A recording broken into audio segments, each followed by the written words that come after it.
राज्यात सध्या विधानसभा निवडणुकीची धामधूम पाहायला मिळते आहे। अशात भांडूपमधून राज ठाकरे यांचे सुपुत्र आणि मनसेचे नेते अमित ठाकरे यांनी विधानसभा निवडणूक लढावी अशा आशयाचे अशा विनंतीचे बॅनर स्वतः मनसैनिकांनी लावलेले आहेत। माझ्या मागे जर बघितलं तर भांडूपच्या कोपऱ्याकोपऱ्यामध्ये आपल्याला अशा प्रकारचे बॅनर्स लागलेले पाहायला मिळत आहेत। महाराष्ट्र नवनिर्माण सेना भांडूप विधानसभा यांच्या वतीने भांडूपकरांची मागणी अमित साहेब ठाकरे हेच व्हावेत भांडूपचे आमदार, समस्त भांडूप विधानसभेतील पुरुष महिला पदाधिकारी व कार्यकर्ते अशा आशयाचा हा बॅनर आहे।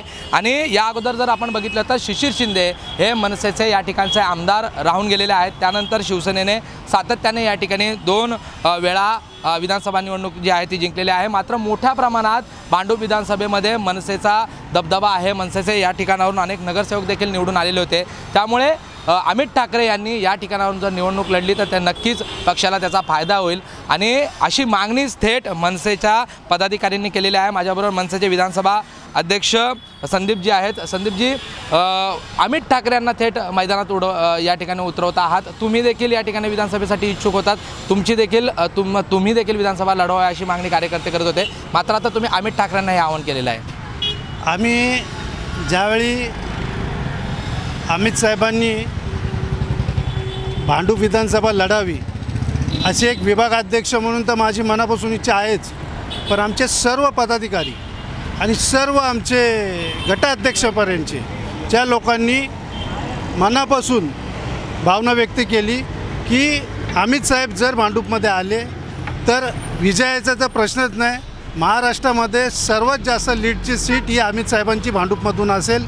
त्याचं कारण की आतापर्यंत जे 40-50 वर्ष जे शिवसेनेकडे उद्धव ठाकरे गटाकडे जे आमदार आहेत त्यांच्याकडे जी सीट आली, फक्त आमच्याकडे एक वेळ आली, ती पण तो आमच्याकडून सोडून गेला। पण आता 40-50 वर्षात जे कामं झाली नाहीत ती अमित साहेबांच्या माध्यमातून होतील अशी भांडूपच्या जनतेच्या या 2 दिवसातला प्रतिसाद आहे। आणि अनेक मंडळ आहेत, हिंदू मंडळ, त्या मंडळांनी मला फोन करून सांगितले आम्ही पत्रक देतो राजसाहेबांना की अमित साहेबांना तिथून उमेदवारी द्या। त्यामुळे अमित साहेबांना आम्ही तुमच्या माध्यमातून मी राजसाहेबांना विनंती करतो की अमित साहेबांना जर तुम्ही लवकर जाहीर करावा भांडूप विधानसभेचा उमेदवार म्हणून, आम्ही मनापासून दणदणीत निवडून आणू, त्याबद्दल वादच नाही। अमित ठाकरे जर या ठिकाणाहून उमेदवार म्हणून घोषित जरी झाले, शिवसेनेचं वर्चस्व पाहायला मिळते। या अगोदर आपण जर बघितलं तर गेली 2 टर्म या ठिकाणी शिवसेनेचा आमदार आहे। कसं पाहतायत, तुमचं मताधिक्य काय आहे किंवा मनसेचा इथे कसा दबदबा आहे? गेल्या वेळीचा जर विधानसभा आपण पाहिलीत तर शिवसेना, BJP, संजय भाऊ पाटील नुकतेच फुटून शिवसेनेत आलेले, आठवले ग्रुप, हे चौघेही एकत्र असून भांडूपच्या उमेदवाराला राजसाहेबांच्या आशीर्वादाने मलाच उमेदवारी मिळालेली।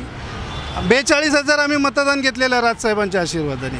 आणि आता तर आम्ही 1 लाखाच्या पुढे जाऊ आणि अमित साहेब असले तर 2 लाखाच्या पुढे।